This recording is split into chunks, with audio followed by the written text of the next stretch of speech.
બધા હાર્ટબીટમાં, દરેક હાર્ટબીટમાં ફક્ત ભગવાનનું નામ જ હોય, ફક્ત ઈશ્વરનું નામ જ હોય, ફક્ત ઈશ્વરનું નામ રટું.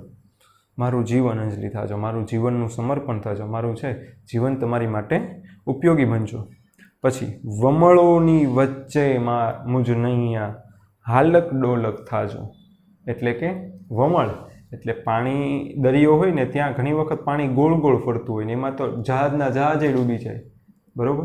તો એ ગોળ ફરતું છે એ પાણી એને વમળ કહેવાય. તો એની વચ્ચે વમળ એટલે કે એમ પણ કહી શકાય આ પંક્તિ રૂપે કે આ દુનિયામાં મુશ્કેલી આવી છે એની વચ્ચે પણ મારી જીવનરૂપી નૈયા છે એ કદાચ હાલક ડોલક થાય, મને શ્રદ્ધા ડગમગી જાય, પણ આગળ કહે છે શ્રદ્ધા કેરો દીપક મારો નવ કદી ઉલવાજો. એટલે મને તારી તરફની શ્રદ્ધા છે, મને તારી તરફનો વિશ્વાસ છે, એ કોઈ દિવસ ઓછો ન થાય, બરાબર. મારું જીવન અંજલિ થાજો, મારું જીવન છે એ અંજલિ થાજો. એટલે મારું જીવન છે તારા માટે સમર્પિત થવાનું કહે છે. ભૂખ્યા માટે ભોજન બનવાની વાત કરે છે, તરસ્યા માટે પાણી બનવાની વાત કરે છે, સતની કાંટાળી કેરી ઉપર પુષ્પ પાથરવાની વાત કરે છે. દુનિયાના છે એ સમસ્યાઓ આપણી તરફ આપે છે તો એને ઝીરવવાની વાત કરે છે. પછી આ જીવનરૂપી નાવ છે એ કદાચ હાલક ડોલક થાય પણ ઈશ્વર પ્રત્યેની શ્રદ્ધા છે એ કોઈ દિવસ ઓછી ન થાય એની વાત કરે છે. એવું બધું વર્ણન છે અહીંયા કવિ આપણને કરે છે કે કેવી રીતના છે ઈશ્વરની ભક્તિ કરવી, ઈશ્વર પ્રત્યેની શ્રદ્ધા ન ઓછી થાય એનું વર્ણન કરેલું છે.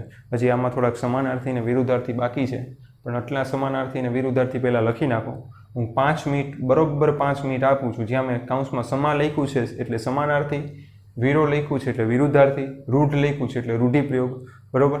પછી વિરોધી લખ્યું છે, બરાબર. એ રીતના છે તમે લખી નાખો. પછી બાકીના 2 કે 3 પંક્તિના બાકી છે એ હું તમને સાથે લખાવી દઉં અને પછી કાવ્યમાં ટીક કરાવવાનું છે કરાવી દઉં, સ્વાધ્યાય ટીક કરાવી દઉં અને પછી હોમવર્ક લખાવી દઉં.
લખાઈ ગયું હશે.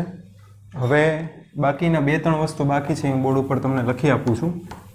પછી છે સીધું આપણે હોમવર્ક શરૂ કરશું અને ટીક કરાવવાનું શરૂ કરશું.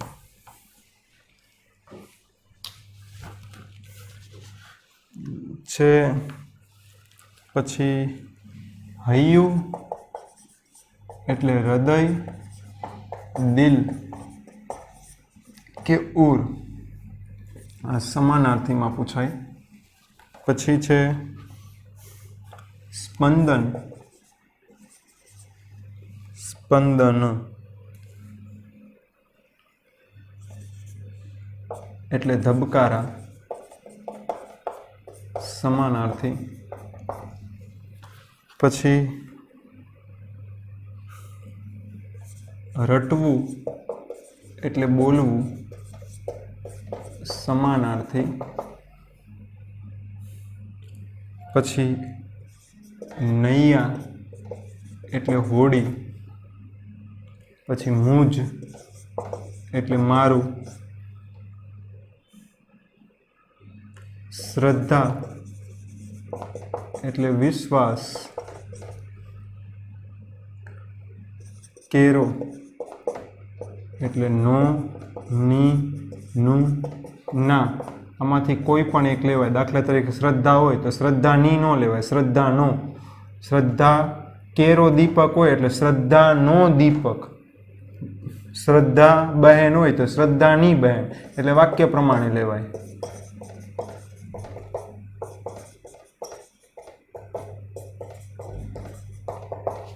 પછી દીપક એટલે દીવો, સમાનાર્થી.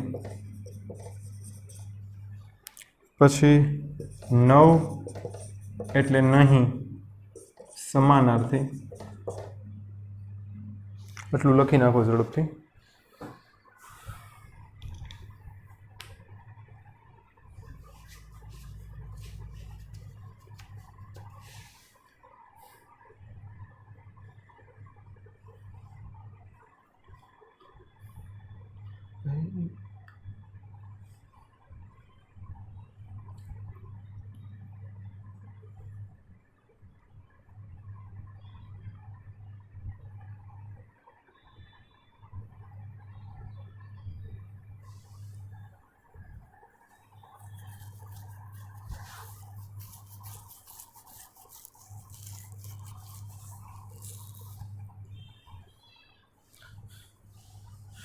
ટીક કરી નાખો. સમાનાર્થીમાં અમૃત શબ્દ ટીક કરો, દીન શબ્દ ટીક કરો, અમૃત શબ્દ ટીક કરો, દીન શબ્દ ટીક કરો, અંતર શબ્દ ટીક કરો, સમીપ શબ્દ ટીક કરો, સ્પંદન શબ્દ ટીક કરો. એ સમાનાર્થીમાં એ પૂછાય ને શબ્દ સમૂહ એ પૂછાય. સ્પંદન શબ્દ સમાનાર્થી શબ્દ સમૂહ બેમાં. પછી નીત શબ્દ ટીક કરો, નીત શબ્દ ટીક કરો, નીત શબ્દ ટીક કરો. પછી શબ્દ સમૂહમાં હૃદયના ધબકારા થવા તે અને પાણીમાં ઉત્પન્ન થતા વલયો, પાણીમાં ઉત્પન્ન થતા વલયો. પછી કવિ પોતાના જીવનને કેવું બનાવવા માંગે છે? તો જવાબ છે પરોપકારી.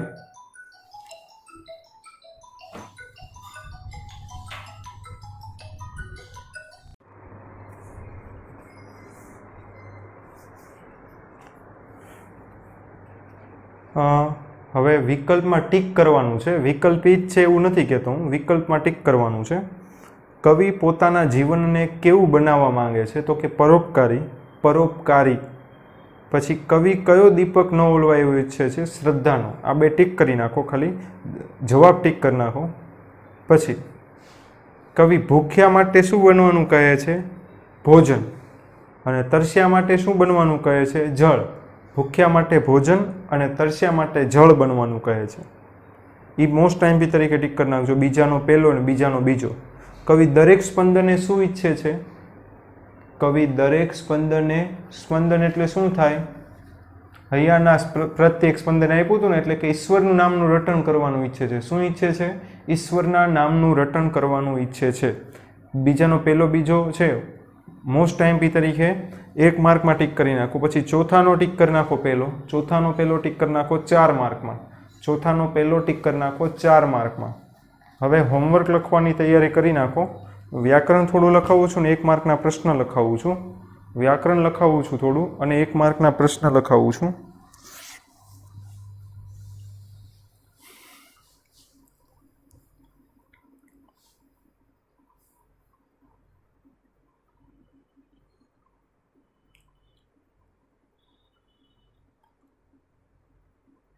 લખો પહેલો પ્રશ્ન. જીવન અંજલિ થાજો, જીવન અંજલિ થાજો.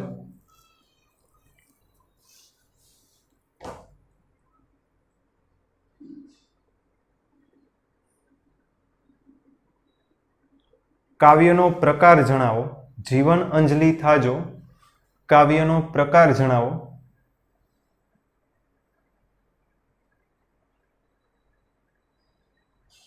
પછી જીવન અંજલિ થાજો,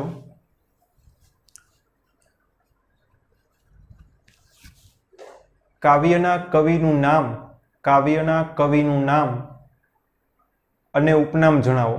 જીવન અંજલિ થાજો, કાવ્યના કવિનું નામ અને ઉપનામ જણાવો. પછી જીવન અંજલિ થાજો, કાવ્યના કવિનો જન્મ અને વતનનું નામ જણાવો. જીવન અંજલિ થાજો, કાવ્યના કવિનો જન્મ અને વતનનું નામ જણાવો.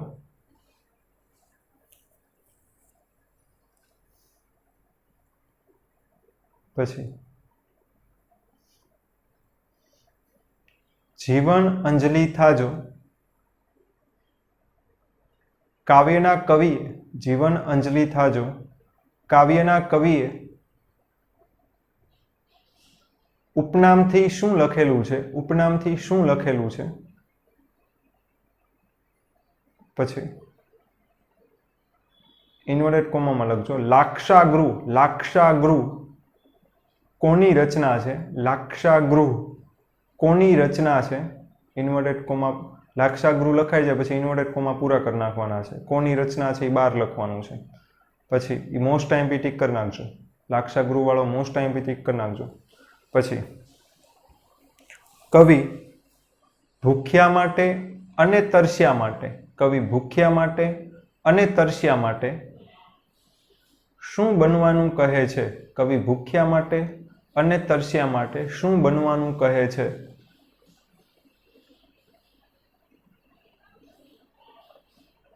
પછી કવિ સતની કાંટાળી કેડી ઉપર, કવિ સતની કાંટાળી કેડી ઉપર શું કરવાનું કહે છે?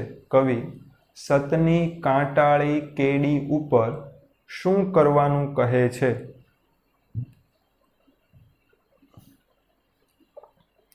પછી કવિ ઝેર જગતના જીરવી શું કરવાનું કહે છે? કવિ ઝેર જગતના જીરવી શું કરવાનું કહે છે?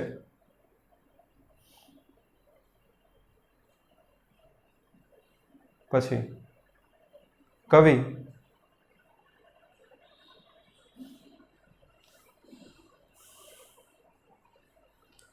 હૈયાના પ્રત્યેક સ્પંદને, કવિ હૈયાના પ્રત્યેક સ્પંદને કોનું નામ રટવાનું કહે છે? કવિ હૈયાના પ્રત્યેક સ્પંદને કોનું નામ રટવાનું કહે છે?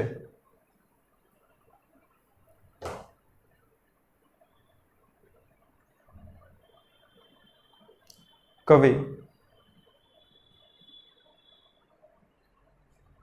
કોની તરફની શ્રદ્ધા કોઈ દિવસ ડગે નહીં તેવું કહે છે? કવિ કોની તરફની શ્રદ્ધા કોઈ દિવસ ડગે નહીં તેવું કહે છે?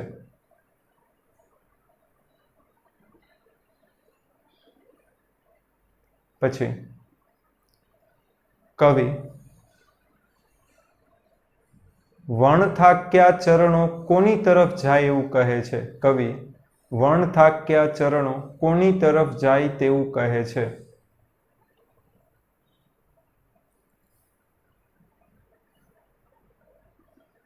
હેડિંગ આપો સમાનાર્થી, સમાનાર્થી હેડિંગ આપો. કેડી, કેડી. બીજું સ્પંદન, કેડી બીજું સ્પંદન.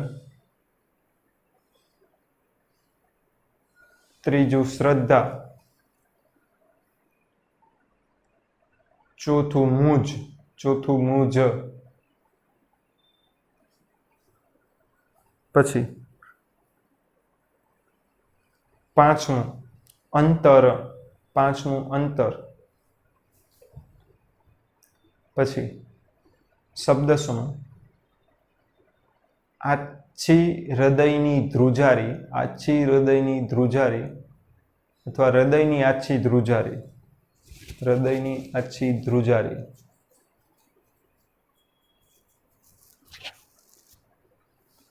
તરંગો જેવું ગોળ ગોળ ફરતું પાણી, તરંગો જેવું ગોળ ગોળ ફરતું પાણી.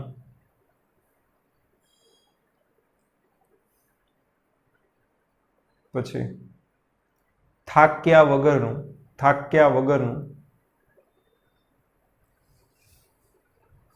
પછી વિરુદ્ધાર્થી શ્રદ્ધા, શ્રદ્ધા.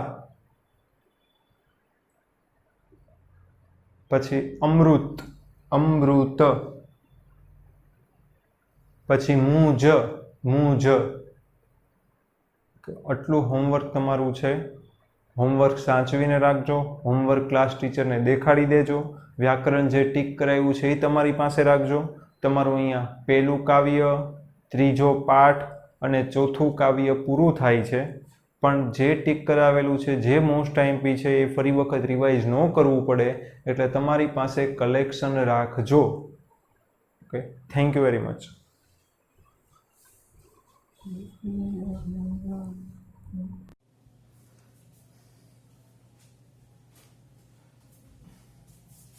ઓકે વિદ્યાર્થી મિત્રો, આપણે અહીંયા ચોથું કાવ્ય છે જીવન અંજલિ થાજો, એના લગભગ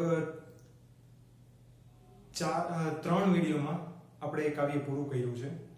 અને એ કાવ્યના મોટા પ્રશ્નો, 1-2 વાક્યના પ્રશ્નો, એ બધું મેં તમને ટીક કરાવી દીધું છે, લખાવી દીધું છે. અને તમે છે ફેસબુકમાં લખી નાખશો, ખૂબ સારી રીતે અભ્યાસ પણ કરી નાખશો. અત્યાર સુધીમાં આપણે પહેલું કાવ્ય વૈષ્ણવજન ચાલ્યું છે.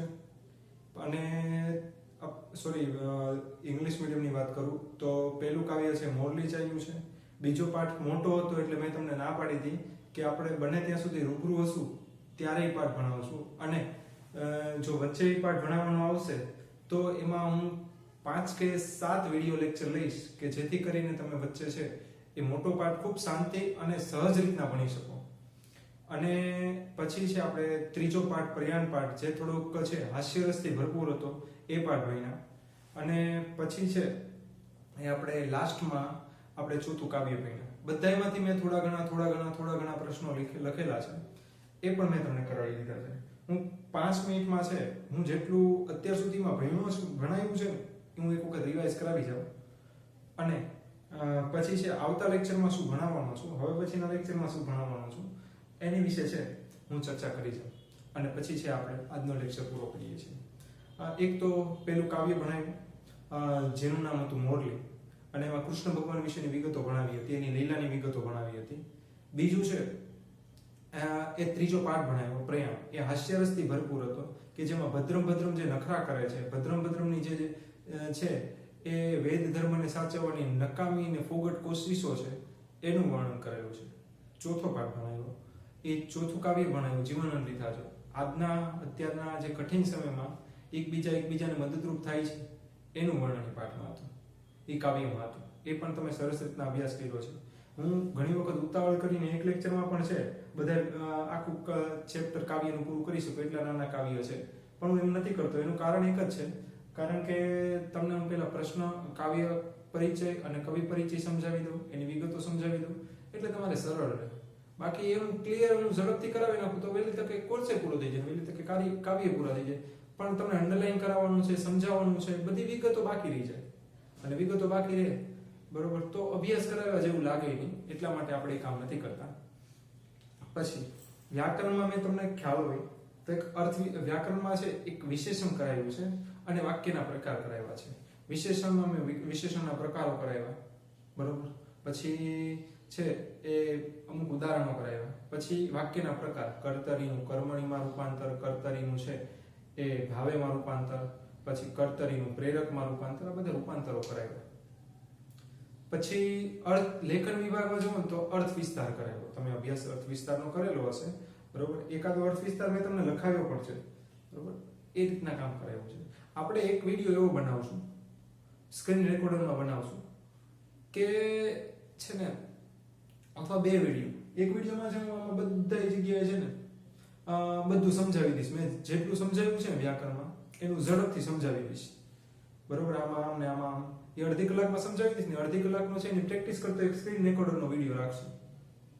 એટલે તમને વ્યાકરણ આટલું બધા દિવસથી ગયું છે ને તો તમારા માથેથી વ્યાકરણ હોવું છે. આ રીતના આગળના લેક્ચરમાં અભ્યાસ કરવાનો છે બરોબર. ઘણો કોર્સ છે, આમ 2-5% કોર્સ આપણે પૂરો કર્યો છે બરોબર. ટેસ્ટ આવે ત્યારે ટેસ્ટ ખૂબ સારી રીતે દો બરોબર, અને ખૂબ સારી રીતે અભ્યાસ કરો. એક નાની મોટું ઉદાહરણ હું તમને કહી દઉં. એક માછીમાર કે ખૂબ સારું કાર્ય કરતો કે એક છે ને માછલીઓ પકડી, એની નાની જાળ હતી એમાં માછલીઓ પકડી ને પછી માછલીઓ પકડી અને પછી નાળિયેરની વૃક્ષને નીચે જઈને બીલીનું ઠૂઠું પીતો.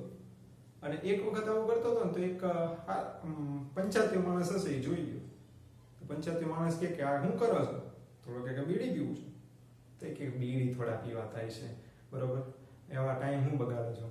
તો લોકો કે શું કરો? એક કામ કરી કે છે ને પાછી નવી માછલી, ઘણી બધી માછલી બીજી પકડી, આ માછલી હાચવી. તો એ કે પછી શું કરું? તો એ કે નવી માછલી પકડી આવીશ ને એટલે વધારે પૈસા આવશે એટલે મોટી જાળ ખરીદશે. તો લોકો કે પછી શું કરું? મોટી જાળ ખરીદ ને પછી મોટી માછલી પકડજો તો પછી એ કે વધારે પૈસા આવશે. તો એ કે પછી શું કરું? તો વધારે પૈસા આવશે પછી એક કામ કરજો, મોટી હોડી ખરીદશે. તો એ કે પછી શું કરું? તો દરિયાની મધ વચ્ચે છે એ માછલી પકડવા જશે. પછી ત્યારે પુષ્કળ માછલી પકડાશે. પછી શું કરું? પુષ્કળ માછલી પકડાય તો પછી માછીમારીનો મોટો ધંધો શરૂ કરનાર છે. પછી શું કરું? બોલો માછીમાર કે તો એ કામ કર કે પછી છે ને તું જીવન સારી રીતના જીવી શકીશ. તો ઉભડક પગે બેઠો હતો નાળિયેરીના વૃક્ષની નીચે, માછલી બાજુમાં પકડેલી બાજુમાં પડી હતી અને એ અદામાં જ કે તો અત્યારે હું શું કરું છું? એટલે જીવન જ્યાં છો એ વર્તમાન ક્ષણને જીવશો એ જ તે છે મોટામાં મોટું તમારો સારામાં સારો પ્રયત્ન છે બરોબર. એટલા માટે તમે સારી રીતે અભ્યાસ કરશો. આજના દિવસમાં જેટલું કાર્ય થશે એટલું કરશો.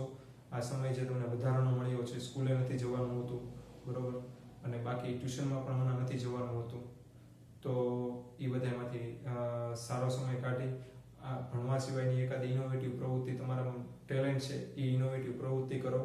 અને 2-1 મહિનામાં છે તમને દાખલા તરીકે ગર્લ્સ છે તો એને કુકિંગમાં રસ છે તો એક યુટ્યુબ ચેનલ બનાવીને કુકિંગનું છે એ લોકોને પરફોર્મન્સ દેખાડો. ઘણા બધા છોકરાઓને છે બીજું ક્યાંક સારામાં રસ હોય કોઈ કામ સારું કરવામાં તો એ કામ કરો. આ રીતના કરીને છે તમે તમારો આ ઇનોવેટિવ સમય છે એ ખૂબ સારી રીતે પસાર કરી શકો છો.